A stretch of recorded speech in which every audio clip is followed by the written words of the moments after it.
Hello friends, welcome to மக்கள் சேவை சால். இன்றைக்கி நம்ம ஒரு சூப்பரான இன்ஃபர்மேஷன் பற்றி தான் பார்க்க போகிறோம். அதாவது தமிழக அரசு சார்பில் மானிய கோரிக்கை நடந்துகிட்ருக்கு. அந்த வகையில் நேற்று ஒரு சில துறை மீதான மானிய கோரிக்கை நடைபெற்றது.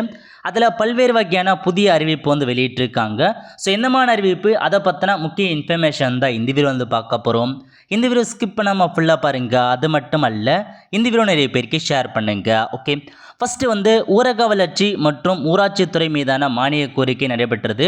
அதில் பல்வேறு முக்கிய அறிவிப்புகள், புதிய அறிவிப்பு பார்த்தா கொடுத்துருக்காங்க. அதிலிருந்து ஒரு சில இம்பார்ட்டண்டான அறிவிப்பதை இப்போ நம்ம பார்க்க போகிறோம். ஓகே, ஃபஸ்ட் என்ன சொல்லியிருக்காங்கன்னா, கிராம ஊராட்சி அலுவலக கட்டிடத்துக்கு 150 கோடி ரூபாய் நிதி ஒதுக்கீடு செஞ்சுருக்காங்க.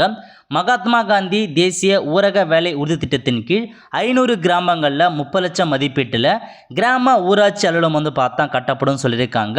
நெக்ஸ்ட்டு ஊராட்சி ஒன்றிய அலுவலக கட்டிடங்களுக்கு 60 கோடி ரூபாய் நிதி ஒதுக்கீடு செஞ்சுருக்காங்க. 10 ஊராட்சி ஒன்றியங்களில் அலுவலக கட்டங்கள் கட்ட போகிறாங்க. அதுக்காக உங்களுக்கு 60 கோடி ரூபாய் நிதி ஒதுக்கீடு செஞ்சுருக்காங்க. நெக்ஸ்ட்டு மேல்நிலை நீர்த்தேக்க தொட்டிகளுக்கு 50 கோடி ரூபாய் நிதி ஒதுக்கீடு செஞ்சுருக்காங்க. 5000 மேல்நிலை நீர்த்தேக்க தொட்டிகளில் இணையம் மூலமாக தானியங்கி ஆன் ஆஃப் இயக்க அமைப்புகள் நிறுவப்படும் சொல்லியிருக்காங்க. ஸோ ஆன்லைன் மூலமாகவே அந்த தண்ணீர் ரொம்புறதுக்கு ஆன் ஆஃப் மூலமாக நீங்கள் பண்ணிக்கலாம். அதுக்கடுத்து கழிவுநீர் குட்டைகள் மற்றும் மரம் நடுதல் பணிகளுக்கு 400 கோடி ரூபாய் நிதி ஒதுக்கீடு செஞ்சுருக்காங்க. 2500 கிராம ஊராட்சிகளில் இந்த பணிகள் மேற்கொள்ளப்படும் சொல்லியிருக்காங்க. அடுத்த கட்டமாக ஊராட்சி ஒன்றிய பள்ளிகளில் புனரமைப்பு பணிகள் மேற்கொள்ள 100 கோடி ரூபாய் நிதி ஒதுக்கீடு செஞ்சுருக்காங்க. 500 பள்ளிகளில் புனரமைப்பு பணி பார்த்தா மேற்கொள்ள போகிறாங்க. அதுக்கடுத்து 500 சிறு பாலங்கள் கட்ட 140 கோடி ரூபாய் நிதி ஒதுக்கீடு செஞ்சுருக்காங்க. 500 சிறு பாலங்கள் கட்டப்போன்றது சொல்லியிருக்காங்க ஊர் பகுதிகளில். அதுக்கடுத்து கிராமங்களில் மழைநீரை சேகரிக்கவும் நிலத்தடி நீர்மட்டத்தினை உறுதிப்படுத்தவும் 250 கோடி ரூபாய் நிதி ஒதுக்கீடு செஞ்சுருக்காங்க. இதன் மூலமாக 5000 புதிய குளங்கள் அமைக்கப்படுறதை தெளிவாக மென்ஷன் பண்ணியிருக்காங்க. நெக்ஸ்ட்டு 168 கோடி மதிப்பீட்டில் ஊராட்சி ஒன்றிய பள்ளிகளில் 1100 குழந்தை நேர வகுப்பறைகள் பார்த்தீங்கன்னா ஊரக வளர்ச்சி மூலம் கட்டப்படும் சொல்லியிருக்காங்க. ஸோ குழந்தை நேர ஊரக வளர்ச்சி அந்த பள்ளி பார்த்தா கட்ட போகிறாங்க. அதுக்கடுத்து 60 கோடி ரூபாயில் ஊராட்சி ஒன்றிய பள்ளிகளுக்கு புனரமைப்பு பணிகள் மேற்கொள்ளப்படும் சொல்லியிருக்காங்க. அதுக்கடுத்து நியாய விலை கடைகள் கட்ட 60 கோடி ரூபாய் நிதி ஒதுக்கீடு செஞ்சுருக்காங்க. கிராமங்களில் உள்ள உணவுப் பொருட்களை எளிதாக பெறும் வகையில் முழு நேரம் இயங்கும் 500 நியாய விலை கடைகள் கட்டப்படுறதை சொல்லியிருக்காங்க. ஸோ புதுசாக பார்த்தா நியாய விலை கடை கட்ட போகிறாங்க. அதுக்கடுத்து 285.73 கோடியில் மாநகராட்சி மற்றும் நகராட்சிகளில் நீல மண் சாலைகள், தார் சாலை, காங்கிரீட் அல்லது பேவர் பிளாக் சாலைகள் தரம் உயர்த்தப்படும் சொல்லியிருக்காங்க. அதுக்கப்புறம் 24/7 அந்த இது ஃபுல் டைமாக பார்த்தா குடிநீர் விநியோகம் செய்யப்படும் சொல்லியிருக்காங்க. இது பார்த்தா முதற்கட்டமாக 12 மாநகராட்சி மற்றும் நகராட்சி ஆல்ரெடி இருக்குது. இருந்தாலும் எஞ்சிய பகுதியில் படிப்படியாக நடைமுறைப்படுத்தப்படும் சொல்லியிருக்காங்க. ஸோ 24 ஹவர்ஸ் உங்களுக்கு குடிநீர் விநியோகம் செய்கிறதா சொல்லியிருக்காங்க. அதுக்கடுத்து 2 கோடி ரூபாய் மதிப்பீட்டில் புதிய ஸ்மார்ட் வகுப்பறைகள் பெருநகர சென்னை மாநகராட்சி பள்ளி இருக்கு பாருங்க, அவங்களுக்கு மேம்படுத்தப்படும் சொல்லியிருக்காங்க. நெக்ஸ்ட்டு 100 ஆண்டுகளுக்கு மேல் பழமையான கீழ்ப்பாக்கம் குடிநீர் சுத்திகரிப்பு நிலையத்தினை புனரமைத்து அதன் செயல்தலை அறிவிப்பதற்காக விரிவான திட்ட அறிக்கையை பார்த்தா மூலம் தயாரிக்கப்படும் சொல்லியிருக்காங்க. அதுக்கடுத்து பார்த்தா கால்நடை பராமரிப்பு, பால்வளம், அது டிபார்ட்மெண்ட் சார்ந்த ஒரு மானிய கோரிக்கை நடைபெற்றது. அதில் அறிவிப்பு பற்றி பார்க்கலாம். ஓகே, ஸோ ஃபஸ்ட் அறிவிப்பு என்ன, பால் உற்பத்தியாளர்களுக்கு இழப்பீட்டுத் தொகை மற்றும் இதர நிதியுதவி பார்த்தா உயர்வு அளிச்சிருக்காங்க. ஸோ நீங்கள் பால் உற்பத்தியாளராக இருக்கீங்க அப்படின்னா உங்களுக்கான ஒரு சில ஸ்கீம் கொடுத்துருக்காங்க பாருங்கள். விபத்தினால் இறப்பு 4 லட்ச ரூபாய் பார்த்தா உயர்த்திருக்காங்க.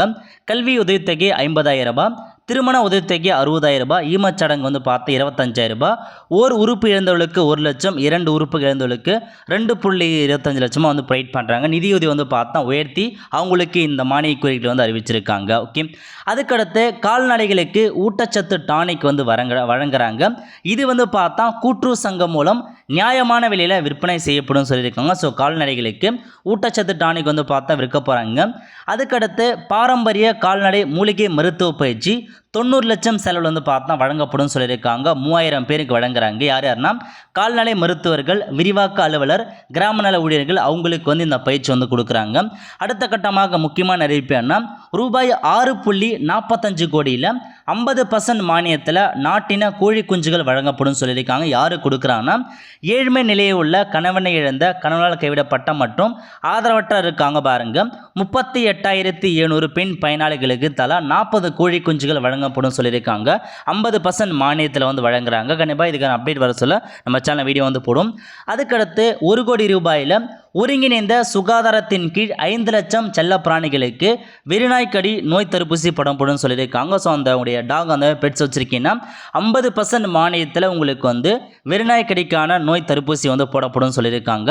அதுக்கடுத்து 14.20 கோடியில் மீன்களை தரமாகவும் சுகாதாரமாகவும் வேறு இடங்களுக்கு எடுத்து செல்ல ஏதுவாக குளிர் காப்பிடப்பட்ட வாகனங்கள் வாங்கப்படும் சொல்லியிருக்காங்க.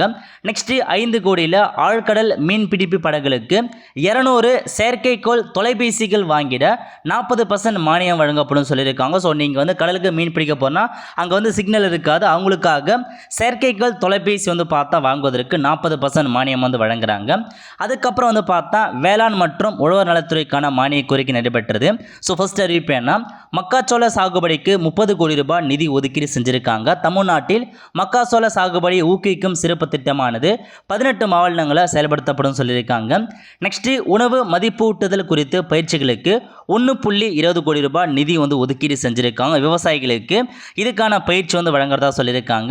அதுக்கடுத்து பயிர்களை காக்க 50 லட்சம் ரூபாய் ஒதுக்கீடு செஞ்சுருக்காங்க. 1 லட்சம் விவசாயிகளுக்கு அதுக்கான விழிப்புணர்வு வந்து வழங்கப்படும் சொல்லியிருக்காங்க. நெக்ஸ்ட்டு கூடுதல் உழவன் செயலி. ஸோ உழவன் செயலியில் வந்து பார்த்தா கூடுதலாக பல்வேறு வந்து பார்த்தா எக்ஸ்ட்ரா ஃபெசிலிட்டி கொண்டு வராங்க. உழவர் செயலியில் தனியாருக்கு சொந்தமான மண்ணழும் இயந்திரங்கள், கரும்பு அறுவடை இயந்திரங்கள், ட்ரோன்கள், விசைத்தொலை கருவிகள் பற்றிய விவரங்கள் பதிவேற்றம் செய்யப்படும் சொல்லியிருக்காங்க. அதுக்கப்புறம் அறுவடைக்கு பிந்தைய மேலாண்மை சொல்லியிருக்காங்க பாருங்க. அதாவது வேளாண் கட்டமைப்பு நிதி திட்டத்தின் கீழ் வேளாண் கட்டமைப்புகளை உருவாக்க, தொழிலை விரிவாக்கம் செய்ய, விரிவான திட்ட அறிக்கையை தயாரிக்க, வங்கி கடன் பெற, இது எல்லாத்துக்குமே மாவட்ட அளவிலான ஆலோசகர் நியமிச்சு உங்களுக்கு விருப்பம் தான் நீங்கள் போயிட்டு அதுக்கான ஆலோசனை வந்து கேட்கலாம்னு சொல்லியிருக்காங்க. ஸோ கடன் பெறுவதற்கு எப்படி பெறலாம் எப்படின்னு அவங்களே வாங்கி கொடுப்பாங்க. அந்த மாதிரி எல்லாமே வந்து பார்த்தா சொல்லி கொடுக்குறாங்க. அதுக்கு இதான் வந்து பார்த்தா உங்களுக்கான மோஸ்ட் ஆஃப் த இன்ஃபர்மேஷன். கிட்டத்தட்ட 4 துறை மீதான மானிய கோரிக்கை நடைபெற்றுச்சு. அதில் தான் முக்கிய அறிவிப்பு வந்து வெளியிட்டிருக்காங்க.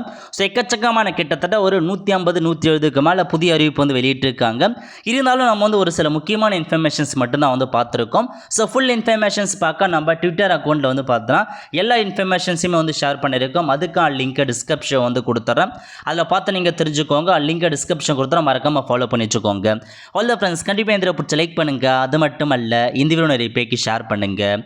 அடுத்து ஒரு நிலையில் சந்திப்போம். நன்றி, வணக்கம்.